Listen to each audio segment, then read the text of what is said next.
আসসালামু আলাইকুম রহমতুল্লাহ। সম্মানিত দর্শক, আশা করি সকলে ভালো আছেন। আমি আল্লাহর রহমতে ভালো আছি। আজকে আমরা শিখব নুরানি মাদ্রাসার দ্বিতীয় শ্রেণীর অষ্টম অধ্যায় পয়সার অঙ্ক 6, 8 এবং 10 নম্বর অঙ্ক।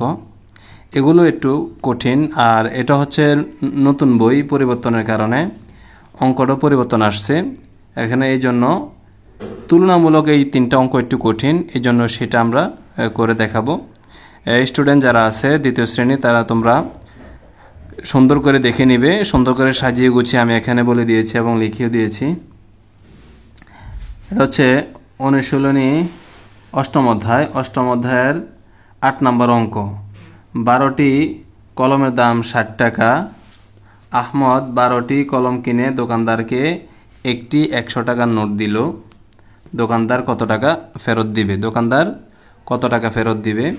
তো অঙ্কটা এভাবে সাজাবে যে দোকানদারকে দেওয়া হলো সমান সমান 100 টাকা, 12টি কলমের দাম সমান সমান 60 টাকা। এখানে একটা টান দিয়ে নিচে লিখতে হবে কি চাইছে। এখানে চাইছে যে দোকানদার তাকে কত টাকা ফেরত দিবে।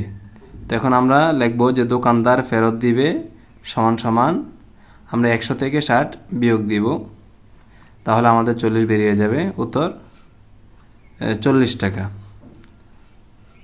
এই অঙ্কটা সহজ, কিন্তু অনেকের কাছে কঠিন মনে হতে পারে, এই জন্য এই অঙ্কটা করে দিলাম। এটা হচ্ছে অষ্টম অধ্যায় পয়সার অঙ্ক যেগুলো রয়েছে।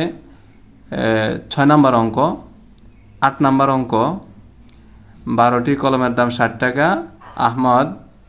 হাম্মাদ 12টি কলম কিনে দোকানদারকে একটি 100 টাকা নোট দিলে দোকানদার কত টাকা ফেরত দিবে। তো এই অঙ্কটা সেম এভাবে সাজিয়ে লিখে দিবে, আর কোনো কিছু করতে হবে না।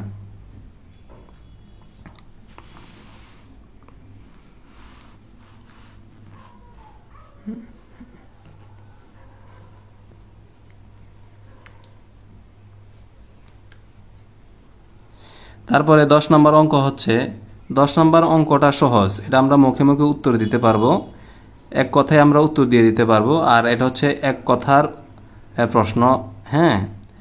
আর এটা লিখিতভাবে আমরা কীভাবে উত্তরটা দিব সাজিয়ে, এই জন্য মূলত এই অঙ্কটা দেওয়া। 10 নম্বর লেখা আছে একটি 200 টাকার নোটে কয়টি 20 টাকার নোট হয়? একটি 200 টাকার নোটে কয়টি 20 টাকার নোট হয়? তো এটা আমরা কিভাবে লিখব?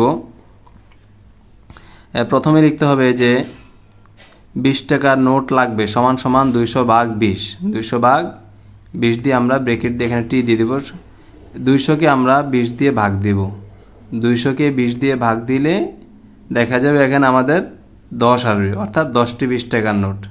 10 20-এ 200 টাকা। এটা কিন্তু সহজ, কিন্তু পরীক্ষার মধ্যে আমরা কিভাবে লিখব সাজিয়ে, এই জন্য মূলত এই অঙ্কটা দেওয়া হয়েছে যে পরীক্ষার মধ্যে আমরা কিভাবে সাজিয়ে লিখব, এইভাবে আমরা সাজিয়ে লিখব। বাচ্চাদেরকে আরও এরকম অনেক অঙ্ক রয়েছে, এটার উপর কিয়াস করে অন্যান্য অঙ্কগুলো বাচ্চাদের আমরা সুন্দর করে এভাবে শিখিয়ে দিব। উত্তর কিন্তু সহজ, এক কথায় উত্তর সহজ। আমরা মুখে মুখে বলে দিতে পারবো যে 10টি 20 টাকার নোট। 10টি 20 টাকার নোট হলেই 200 টাকা হবে। কিন্তু লেখার মাধ্যমে কিভাবে আমরা সাজাবো, লেখার মাধ্যমে সাজাইতে হলে সেম এভাবে সাজাতে হবে, ঠিক আছে।